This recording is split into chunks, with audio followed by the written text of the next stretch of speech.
Hi, Al. How you doing? You were on television. I saw Al on television today. It was great. So thank you all for being here. This is really amazing. I mean, we're coming to the end of a beautiful, beautiful journey. I hear we're going to do well, but the snow is out there. I don't know. What effect will the snow have? Will it have an effect? It can't have an effect. We can handle the snow.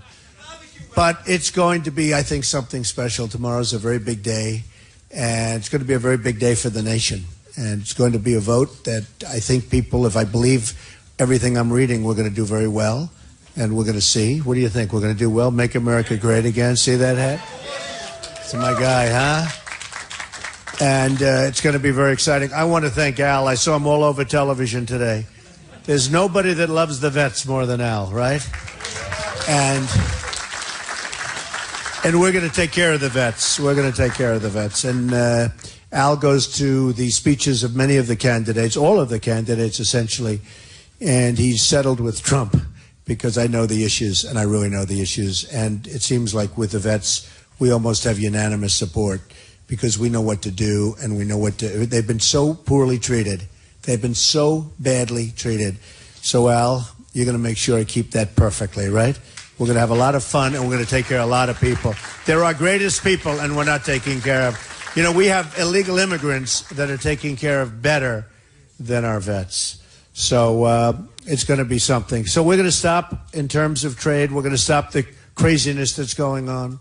We're going to stop so much in terms of purchasing. You know, when our country purchases drugs, we're the largest drug purchaser in the world. I'm talking about prescription drugs, all kinds of drugs, drugs to make you better.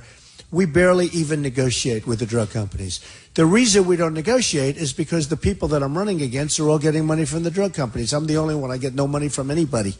I feel a little bit like, am I foolish? In fact, I wonder, I'm self-funding my campaign. I wonder, I'm the only one on either side. And thank you. But I often wonder, does it make a difference? Because do people really know it? And I think some people do, but a lot of people don't. You know, they don't even know the difference. You know, when Woody Johnson, as an example of Johnson & Johnson, is self-funding a guy like Jeb Bush. Now, Jeb's not going anywhere. This guy's not a guy that can go anywhere. Total stiff. But now here's a guy spent $110 million, and he's just going nowhere. But Woody Johnson's the head of his campaign to raise money. And Woody Johnson's Johnson & Johnson. Then you wonder why we don't negotiate with the drug companies, okay? We're going to who? He can't win a football game.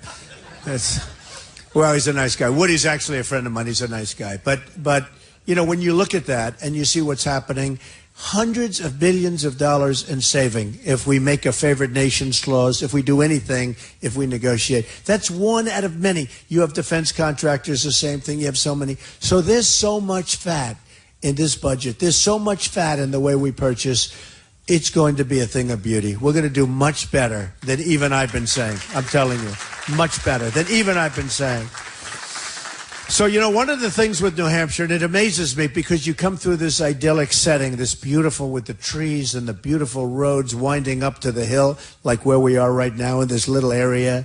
And I say, wow, isn't this beautiful? And yet, every time I'm with the folks from New Hampshire, and I've been here long before the political stuff because I have a lot of friends, some in this room. I've been here long before the political stuff. So I know New Hampshire very well, and I love it. I love the people. They really are amazing people. But I always hear, thank you, honey. Who said that? Who said that? Thank you. I know she's voting. Thank you, Deb. But I've always heard, and it amazes me, heroin and the drug problem. And I don't see it with New Hampshire. You know, you don't see it. But the people of New Hampshire, it's like the first question I always get is, what are you going to do about the drug problem? So who's better than me on the border? The drugs are pouring in across the southern border for the most part. Heroin and all sorts of drugs. And I'm talking countrywide. It's countrywide. But they're pouring through. And I'm going to build a wall, and you know that, and I'm going to have Mexico pay for the wall. And the reason they're going to pay, thank you, the reason, and these other guys don't even understand. You know, 6 months ago they said, what do you mean you're going to build a wall? You can't build a wall. Well, the Great Wall of China is 13,000 miles. By the way, that's a serious wall, too. It's 13,000 miles. This wall is 2,000, of which we need 1,000 because we have a lot of natural barriers, which are frankly great. But we need about 1,000 miles. So China can do 13,000, 2,000 years ago, and we can't do 1,000 today with brand new Caterpillar tractors. We don't use Komatsu. Ideally, we're using Caterpillar. So we're going to build, we're going to have a great border. We're going to have a real border. And people can come into the country, but they have to come in legally. They have to go through the process. They have to come in legally. And that border is very important. Immigration is so important. When you look at ISIS, I don't know if you heard, just before I got here, there was a big attack in Europe where they have many ISIS people in different countries attacking in Germany. I just heard it 2 seconds ago. I was actually on a show, and they interrupted me for this attack. And I said, wow, that's bad.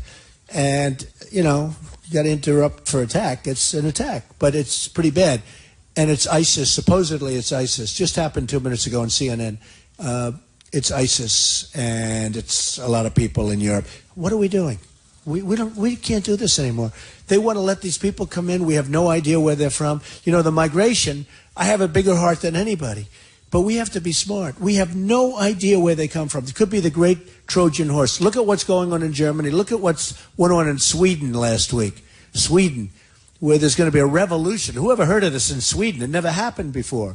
And they're having tremendous crime, tremendous problems. You know what? We have enough problems, folks. We can be nice. We'll get a safe zone. I will get the Gulf states to pay for it. I don't want to pay for it. We're tired of paying. We owe $19 trillion. Like a business. If we had a business, you'd say the same thing. I don't want to pay for it, right? We just made a deal with Iran. We gave them $150 billion, okay? I would have said, we don't have the money. Sorry, we can't do it. We don't have the money. So we're not going to do it anymore. We're not going to do it anymore. We're not going to be the stupid people anymore. We're not going to have the stupid leaders anymore. We're going to have people. We have the greatest business people in the world right here. We're going to have our great business leaders. Carl Icahn, who's one of the greats, he just endorsed me. And other people are endorsing me. They all want to endorse me. But we're going to have these great business leaders negotiate our deals with China and with Japan. Japan sends cars in here like it's candy, right? Cars, by the millions, Japan. We give them practically nothing. We've got to have balance. We've got to have fair trade. I'm a free trader, by the way, 100%. But we've got to have fair trade and smart trade. We can't lose. Last year it was $505 billion with China, one country, okay? Trade imbalance. I mean, we're losing a fortune. We can't do it. At some point, we can't do it. And we don't have the right people negotiating. We have people, and as I said, they're political hacks. We have hacks negotiating. So we're going to have great borders. We're going to have strong borders. We're going to be careful with who we let into the country. We can't allow people that are going to cause trouble. We have enough problems without more trouble. So I came in, when I announced on June 16th, I went downstairs in Trump Tower. It was like the Academy Awards with these guys, with the press. It was like the Academy Awards. And I started talking about illegal immigration, and everyone went crazy. And 2 weeks later, everybody started saying, you know, maybe Trump has a point. And then 4 weeks later, right? And then 4 weeks later, they were saying, bah, bah, bah. And then they started coming to me, and they started saying, well, we're just as tough as him. They're not. In fact, you know, Sheriff Joe from Arizona, he endorsed me last week. Sarah Palin endorsed me. Sheriff Joe endorsed me. When Sheriff Joe endorses you, you have the toughest on immigration. But what is funny, and I laughed, because even during the debate, somebody said, but over the last week or so, I've been hearing, and we're going to build a wall.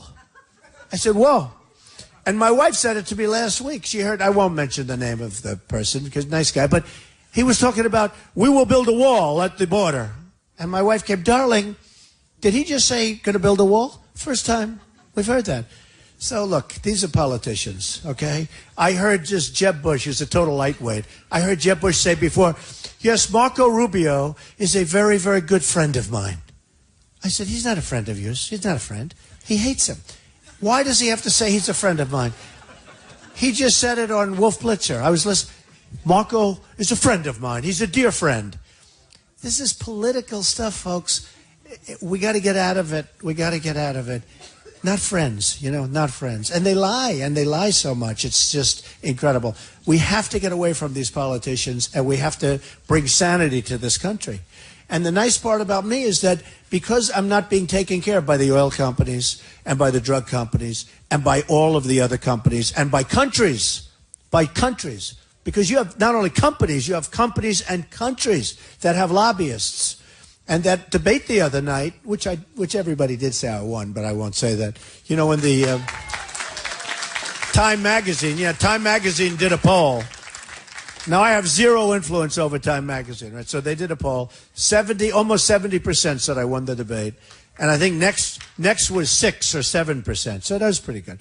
But no, I love doing it. But I listened to the whole thing. And then I had to point out to the audience, the crowd was all donors. In fact, I needed some tickets, so we called the RNC, and they said, oh, I'm sorry, we don't have any. They were all bought up by the donors. Now, they actually mean the donors' special interests and lobbyists. They don't want to say that, right? The donors' special interest. I said, what do you mean? That's not fair to me. I'm the only one that doesn't have any donors. That means the room was stacked. So I had 1,000 people in the room, most of whom were donors to these other guys. And people would say something that was like, nothing. And you'd hear clapping. That's because they're desperate to have these people elected. So it was sort of funny. But I had to point it out. Who else would point it out? I said, this room is stacked with donors. No, I wanted to do it because if I won the debate, and I think I did, I mean, I know the points like anybody else, but I won the debate. But, when somebody else has things that are really bad and they get applause, they're only getting applause because these people have total control over your local politician and over your federal politician, over your national politicians. And I will tell you, we're going to change it around. We're going to change it around. So, we have a big day coming up tomorrow. It's really important. So I don't want your money. A lot of these guys come in, they ask for money. Can you believe it? If you could give, I don't want any money. I don't need money. I built a great company, like one of the great companies. I have some of the greatest assets in the world, very little debt, great care. I don't need that. And the only reason I even mention that is because that's the kind of thinking we need in the country. Enough with these stupid people. That's the kind of thinking we need in the country. I wouldn't mention that. It takes guts to run for president, and it does. I told you the story when I was coming down the escalator. I just took a deep breath. I said to my wife, let's go. But I took a deep, deep breath because it does. It's something. I've never done this before, and I'm enjoying it. But we have to bring sanity. I'm not doing it because of that, because I can think of other things. As much as I love you people, I could be on a beach someplace. It's not so bad, right? We could be someplace else. The fact is, I love the end result, what's going to be. We're going to have a phenomenal, strong, powerful, rich country again.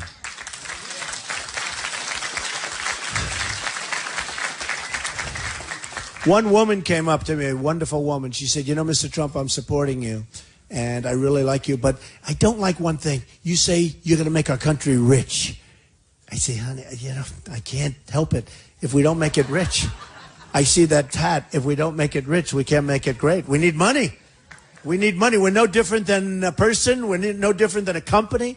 We have to be rich, and we can be rich. We're being drained by all of these devaluations and these other countries that are run by smarter people than our people. I mean, to put it mildly, they're smarter people, and also they don't have the same influence. We're influenced by all of the money. When you see these PACs, when you see a guy like Jeb, a guy who's a very average guy or less than an average guy, having all of this money where they give him $128 million to waste. And then he takes ads against me. I think he spent $25 million on negative ads on me, and my poll numbers went up. No, it's incredible. And then you see him on television. He wants to raise taxes. He doesn't like the Second Amendment.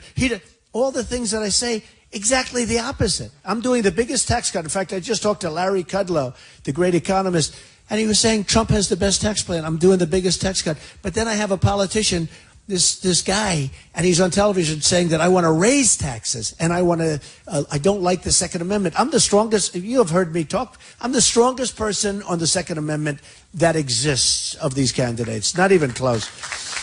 So when you hear a guy talking about he wants to do harm to the Second Amendment, I just hope people don't believe these things. These are lying people. These are lying, bad people. It's highly capable. So we are going to do something that's going to be spectacular, and you're going to be there, and this is a very special group of people, and that's why I wanted to do a do-over.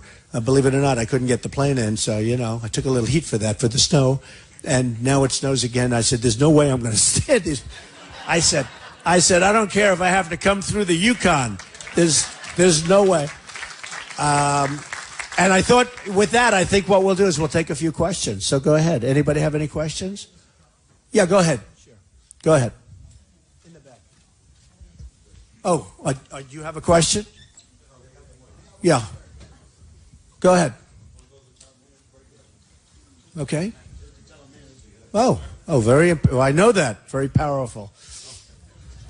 First, Mr. Trump, thank you for visiting the great town of Londonderry. It's great to have you here. Thank you. We've got a lot of economic development going on in this town, probably more than any other town in New Hampshire right now.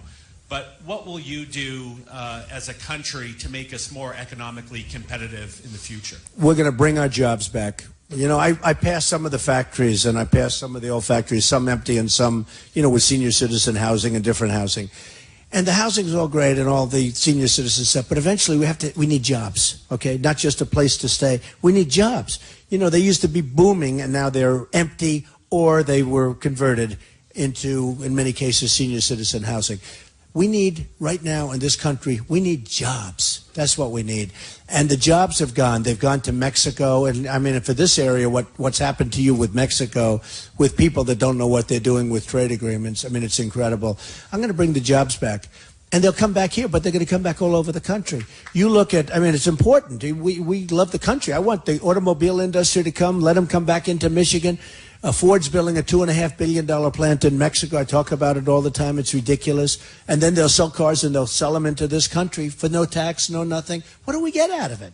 How does it help us when Ford is building this plant? $2.5 billion. Think of it. It's a one-story building. $2.5 billion. You know how big this thing is? Now they're going to make thousands and millions of cars and trucks and parts. How does it help us? It's in Mexico. How does it help us that they're going to make these cars and sell many of them into the United States, along with trucks and parts? Where is it good for us? Now, you know that they closed factories in the United States in order to do this. So I went to the Wharton School of Finance. You went to your own schools. Whether you went to school or not, you don't have to. I mean, it's no good, okay? It's no good. So I told people, and I tell it all the time, I would say, folks, if you're going to go there, we're charging you tax. You want to leave us, build a plant, make cars, and sell them back, you're going to have to pay a big tax. You know what? You do that, they're not going there. They're going to stay right here. Okay? 100%. They're going to stay right here.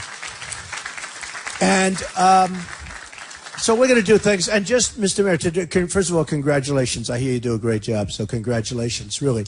But unfortunately, 99% of the country has got problems. When you hear about the 5% unemployment rate, it's sad that they can even get away with it, because the real rate could be 25. Some people think it's 42%.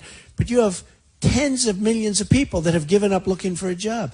And honestly, I go to Dallas. I go to all these places. I have 20,000 people filling an arena. Tonight, you're all invited, by the way, over to the Verizon. You know that, right? I hope. Who's going tonight? Are you all going? I hope you're going to go.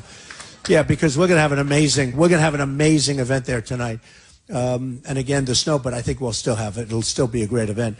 It's going to be amazing. And the stock market today is down, tonight, by the way. Hold back your vote tomorrow. Tomorrow's more important than tonight.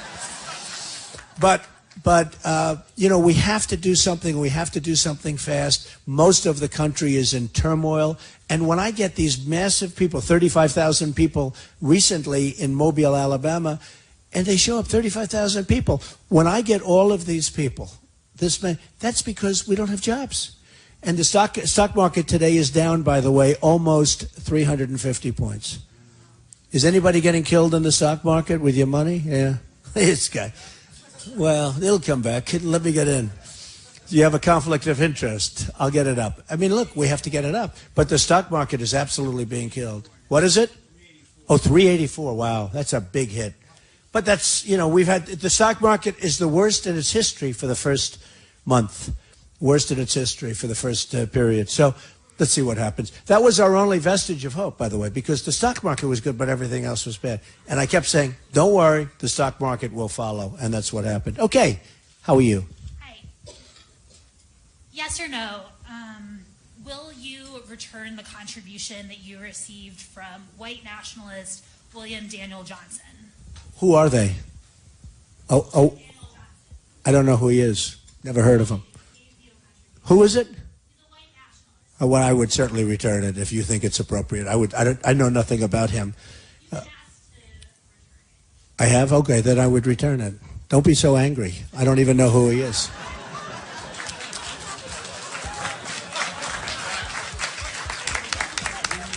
Who the hell is he? I don't know.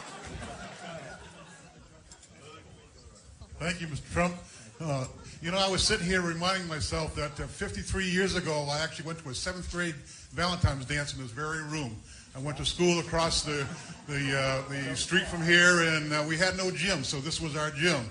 But some people say I might have changed a bit in 53 years. But I can tell you what has been changing in New Hampshire is our winters have grown shorter, and our moose numbers are down about 50%, and as our winters have shrunk, and the disease for the moose are up.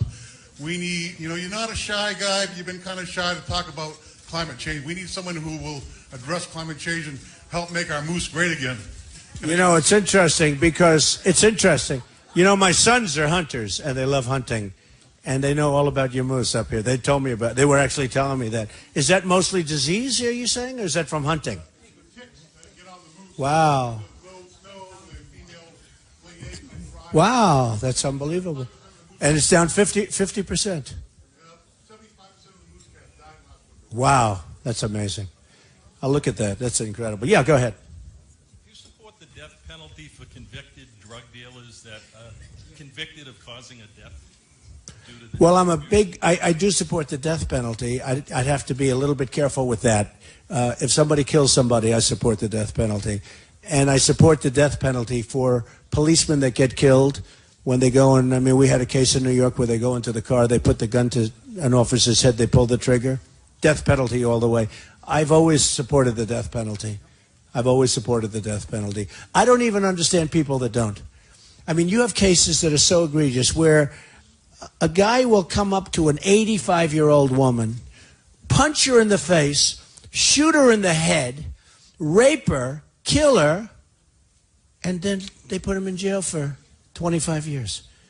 How you can even think of that? And I have friends that are good people, and they say, no, it's cruel and unusual punishment. What is that? It's like the other day during the debate, they talked about the whole thing with waterboarding. And they said to actually Ted Cruz, good guy, they were talking to him about it, and you could see he was hedging. He didn't want to get involved too much. Well, I don't know. You could see it. I understand.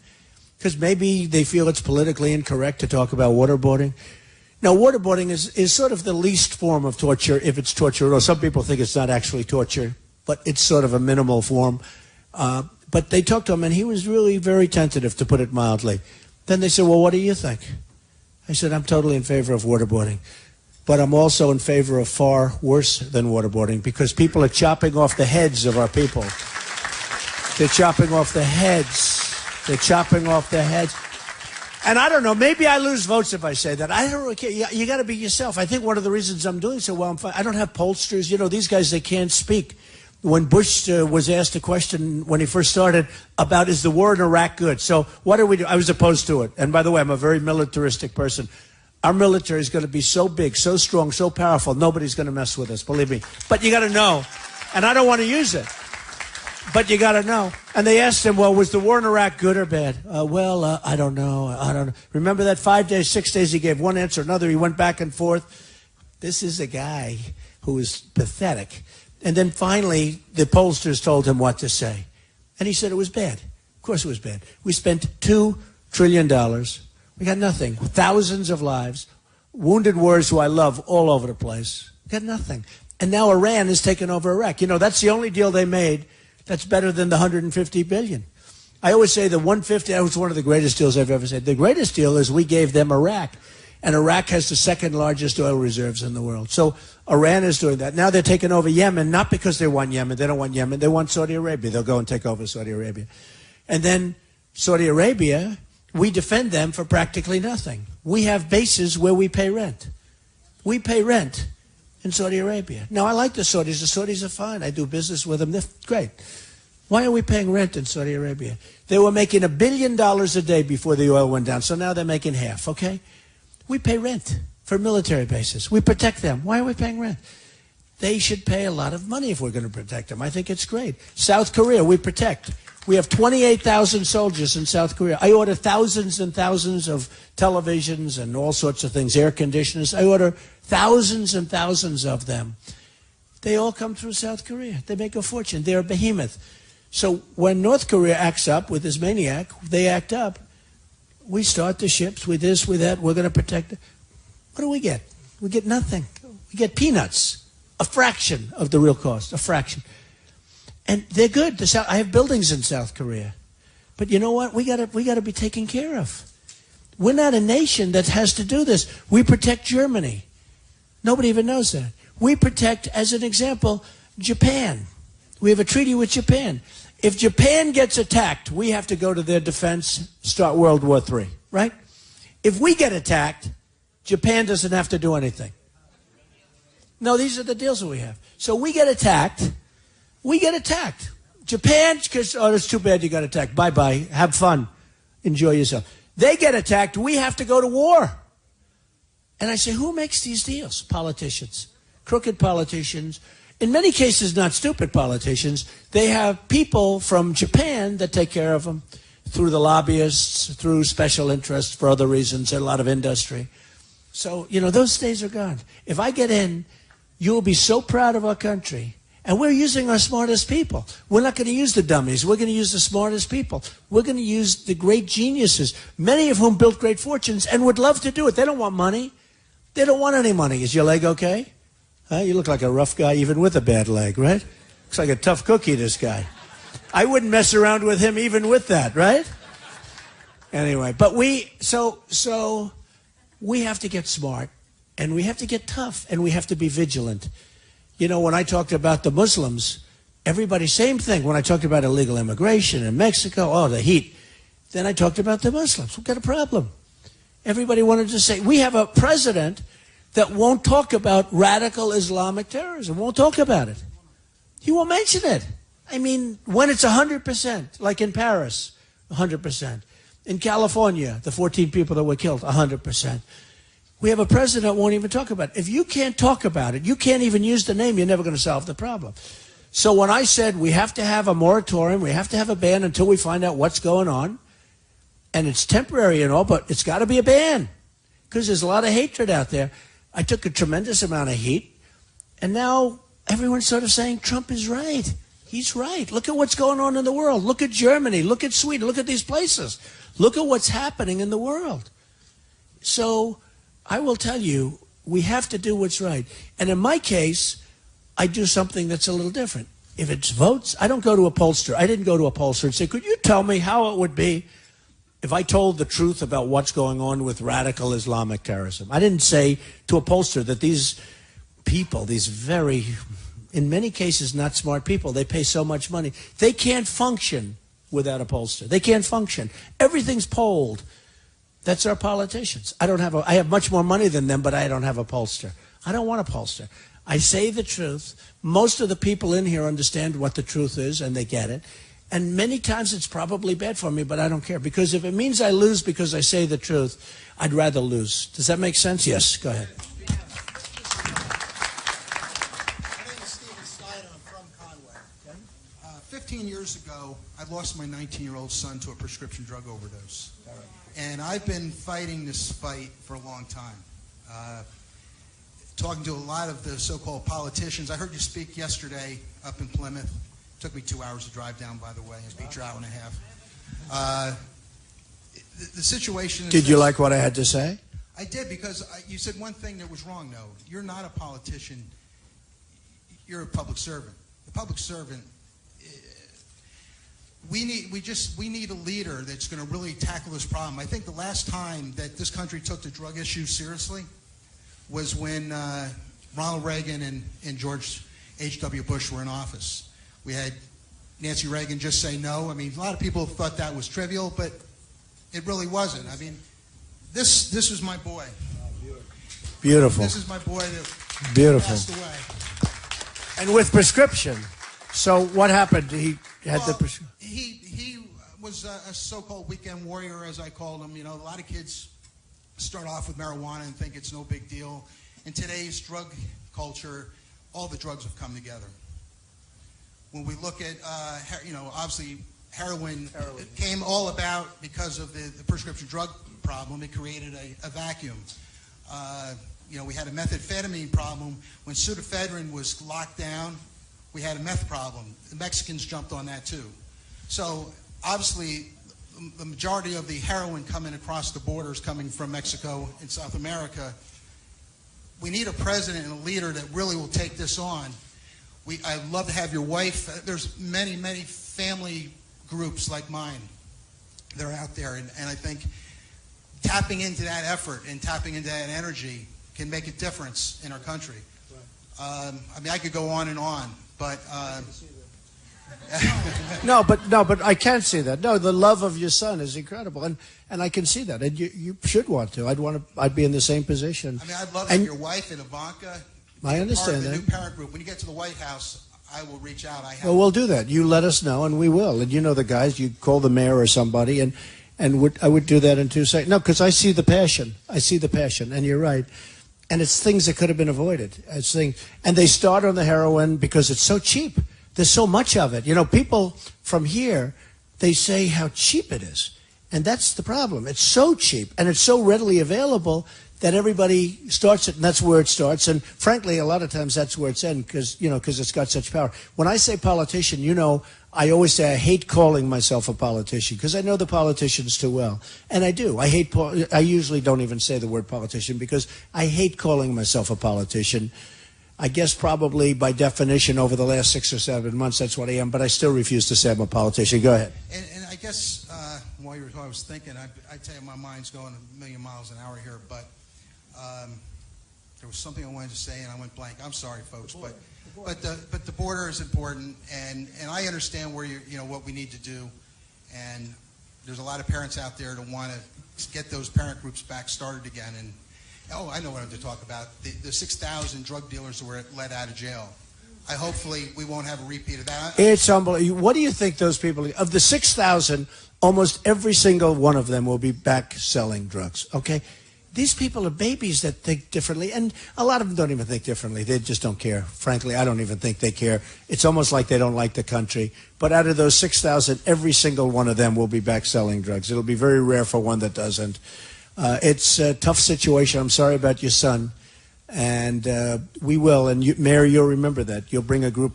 If we win, you're going to come to the White House. You're going to bring a group. Because I can learn much more from Steve than I can learn from these consultants that get paid millions of dollars. Thank you, Daddy. I can learn, honestly, so much more from Steve than I can from these consultants that get paid millions and millions of dollars by the governments and all of the different groups that hire him. He knows more in his one hand than they know. Now, as far as the wall is concerned, Mexico, in all fairness, Mexico could stop this stuff. They're tough as hell. They could stop it. They could stop people from coming across the border. They have no respect for our country. They have no respect. They could stop it one day before the wall. The wall's going up, folks. I don't care. The wall's going up. No, the wall's up. But Mexico, the Mexican government could stop that. They could stop it in 2 minutes. In Mexico, a friend of mine was in Mexico. They were on a vacation or something, and he overstayed for like 2 days, and he gets a knock on the door from the police. Why are you here? You're not supposed to be here. Questioning him. This is a business guy. He didn't know what was going on. But by the way, that's the right thing. Why are you here? You're not here. You're supposed to have left the country. Can you imagine us doing that in our country? They just walk right through. Or anchor babies. Try having an anchor baby in Mexico, okay? Just try it. They'll laugh at you. They wouldn't even know what you're talking about. So anyway, go ahead, ma'am.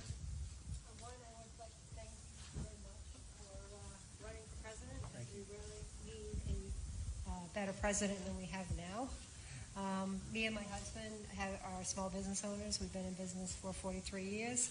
I would like to know what you're going to do for the people that have been here struggling to stay in business and trying to provide for the people in this area.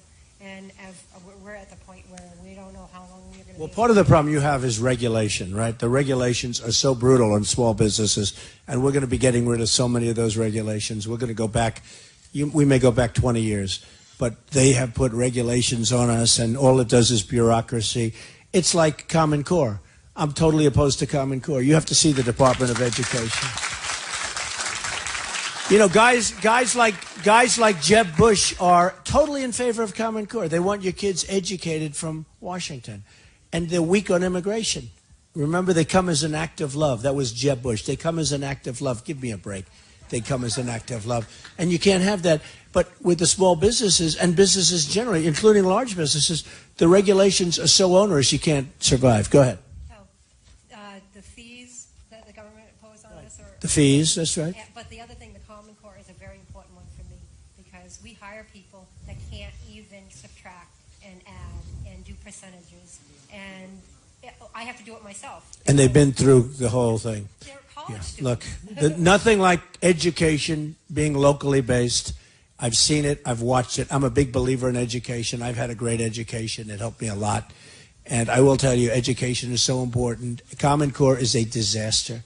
It's good for the people in Washington, but it's a disaster. We're going to have education. And just to put it, so in the world, we're number 30 in the world in education. We're number 1 on cost per pupil, but we're number 30 in the world. Not going to happen anymore, folks. We're going to go. Common Core is going to be out of here. Yeah, go ahead. I'm Ruby Wiles, and I drove 500 miles to meet you, Mr. Trump, to ask for your help in education. I remember when our country was great again, and I believe it can be great again. I agree. I grew up in a middle class, lower middle class family. I'm the first person in my family to go to college. I went to Penn, graduated cum laude, another alum. And so I went back to rural Pennsylvania, and I started a nonprofit focused on literacy and education. For 4 years, I've been giving free books away. We've given 75,000 worth of free books to kids in northwestern rural Pennsylvania, our county. But I realized we need a different kind of school, and I came here to ask for your help in raising funds to open what I call the first equal opportunity school. Darling, give me some stuff. Okay, give it to him. He'll give it to you. Okay, thank you. Thank you. Very interesting. Yes, go ahead. Okay, so for my consultant here, I understand that from 1791 to 2008, the national debt was 10 trillion, and now it's... It's going up so fast. Go ahead. Okay, it went up a lot Yeah, to put it mildly. in the last 8 years. So It's going to go up another $2 trillion very soon because of the new budget they just approved. Go ahead. So how did this happen, and what do we do? It happened because we have incompetent politicians. It happened because we have crooked politicians. It happened because we have politicians that are getting massive campaign contributions, and they're protecting companies and countries. And with me, none of that's going to happen. Don't worry, we're going to get it down. We're going to get it down. It's called competition. I'll guarantee you, I told you the story about the drug companies. In the military, you have the same thing. In education, you have the same thing. You have the same thing everywhere. No competition. It's going to go down tremendously. It's going to go down. Okay. Okay, go ahead. Yes. What is your exact plan to stop ISIS? Plans to stop.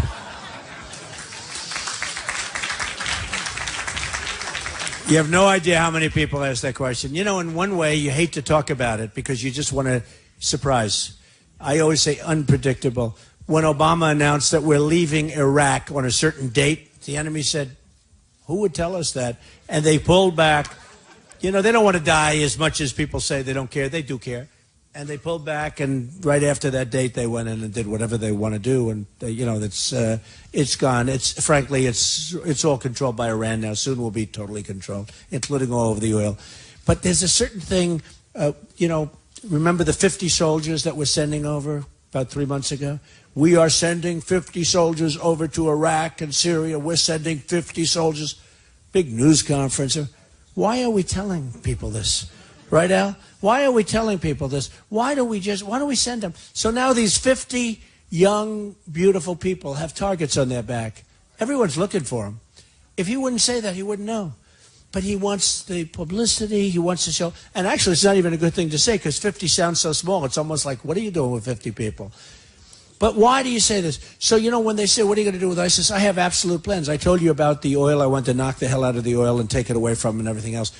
But I hate to talk about it. I just want to do it. I want to do it. And I have some very definite ideas. We have to do the banking circles. They have banking circuits that are very sophisticated where money's pouring in. but you don't like to talk. I have a real chance of winning. You got to get out and vote tomorrow. But if I win, I'm not going to be talking. I'm not going to be saying, I always say, I use the expression, General George Patton and General MacArthur, these were great sort of semi-modern day generals. These were tough cookies. They didn't talk. Can you imagine General George Patton being asked, sitting on a television show talking about what he's going to do? He'd smack the hell. He likes smacking people. Like smacking people in the face. He'd smack the anchor in the face for asking him the question. No, but this is a different kind of a world. And I don't want to be talking too much about things like that. All I can say, darling, is trust me. We will win. We will win so fast, okay? And we'll hit them very, very hard. Yes, sir. Go ahead. Right here. Yeah. Take this. I was just curious as to what your thoughts may have been on term limits for the congressmen and their lifelong payment, because I don't know of any job in the world that when you stop doing it, you continue getting paid for the rest of your life. I'm absolutely okay with term limits. I don't think, to me, it's not the most important thing, I'll be honest with you, because, in theory, a term limit are the voters, right? If somebody doesn't do a job, you vote them out. So I've always viewed that as the term limit, but I'm absolutely okay with term limits. They are protective of themselves. Well, they don't have to take Obamacare. Do you ever notice? I mean, little things like that. You tell me, how good is Obamacare? We're going to repeal it and replace it. How good is Obamacare? When they don't have to take it, okay? They don't have to take it. We have to take it. They don't have to take it. That tells you everything right there. It's disgusting. I'm okay with getting rid of the term. Okay? Okay, maybe one more, and we'll go out. Let's see a real good one. Who's got a good, interesting question? He's a rough-looking guy, that guy. Go ahead, darling. Go ahead. Go ahead. Hi.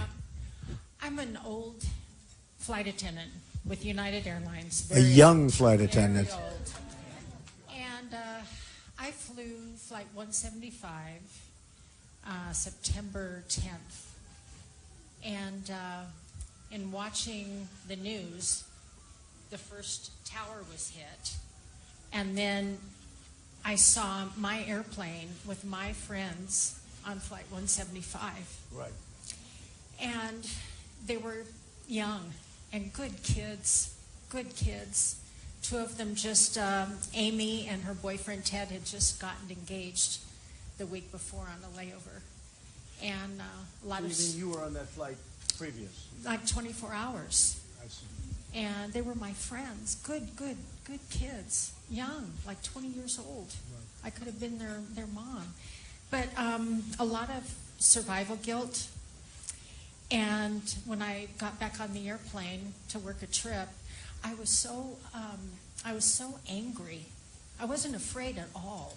I was almost looking for these guys. I don't know what I would have done, but I was looking for them. But I was so angry and I was so sad.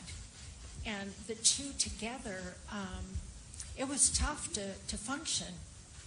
And I had to... And angry is okay, because being angry is okay. We're going to get that. We're going to make you happy again. But being angry is okay. Go ahead. But the two together, I had to walk away from the job, and I loved my job. I mean, I know the world has changed. I don't blame you, frankly. Well, I don't blame you. I mean, this was in the 70s when I started. No, I understand. It was so different. Yeah. And September 12th. The world is a different place. The world. And we have allowed it to become a different place. It's not that it should be different. We've allowed it through weakness to be a different place. And, it's an interesting word that she uses because she talks about anger. And I like that you talked about that word because I'm going to discuss it. Go ahead. Are you finished? I was just going to say, I had to walk away from my job. And a lot of PTSD, why them? They're so young, why not me?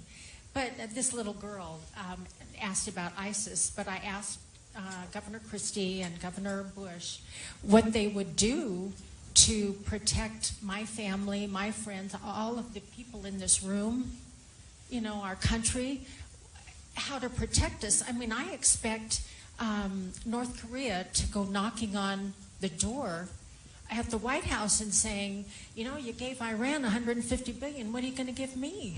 What? I understand. Thank you, darling. Thank you very much. I understand what you're going through. So recently, before the previous debate, you know, the one I missed I'm very happy with because I raised $6 million, Al knows, for the vets, so I'm very happy with that. I don't know, good or bad for me, but I raised $6 million for the vets. But recently I was asked about, are we angry? Because, you know, we have a whole movement going on, and we're on the cover of Time magazine. I say we, all of us. We're on the cover of Time magazine. And last week, it was an amazing story, but it's in a movement. And recently, as you know, Governor Nikki Haley made a speech, and she talked about the anger, like it was a bad thing. By the end of the day, she was talking about it like it was, you know, okay, because she was being hit from so many, because people are angry. We're angry at the stupidity of our government, the fact that we allow things like ISIS to happen, shouldn't happen, the weakness of our leaders, the total weakness. So during the debate, they asked me, the previous debate, they asked me about anger. And I said, and it was as per what she was saying. And they thought I was going to say, well, no, I'm not angry. I'm really not angry. I thought to myself, you know, I have to think pretty quickly on these things. But I thought to myself, I said, yeah, I am angry. And a lot of people are angry. We're not angry people. I'm not an angry person. But we're angry at the level of incompetence and the level of stupidity that we see in our government. And until we correct it, we're going to continue to be angry. And I'm damn angry, and so are the people that show up by the thousands to these events. So there's nothing wrong with being angry, and we'll get that straightened out. And you know, it's very interesting. And that afternoon, Nikki Haley said, no, Donald Trump's my friend, and he's a contributor. You know, it was a whole different change. But the truth is, and I'm not knocking her, I'm not saying anything about it, I'm just saying, certainly the tone changed. We are angry, and we're not angry people. But when we see the kind of stupidity that we see, when we see Sergeant Bergdahl, we get Bergdahl, a traitor, who 6 people got killed looking for him, and they get 5 killers that are back in the battlefields or soon will be. That's not what we want. When we give Iran $150 billion, we get nothing. And then they go and hit our 10 sailors. And frankly, if the money had been passed, they'd still have them. And then they take the money and they don't buy from us. And yeah, we're angry. We're angry. Hopefully we're not going to be angry for long, because we're not angry. We're not angry people. But when we see the stupidity and the incompetence, we are angry, and there's nothing wrong about being angry. I hope you're angry enough to go out and vote tomorrow, folks, okay? Thank you. Thank you, everybody. Thank you. Thank you, darling. Thank you, everybody. Oh, good. Oh, good. Oh, great, Al. Why didn't you make the presentation? Oh, good. How are you? Hi, Stuart. Nice to see you, Stuart. Great.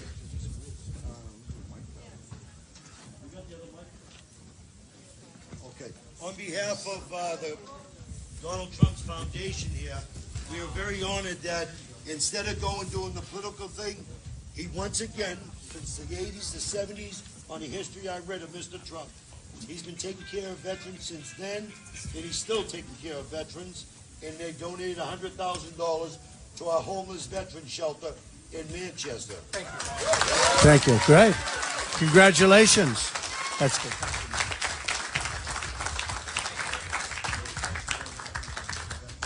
Good. I'll sign that right now. This will make a big difference to help our homeless.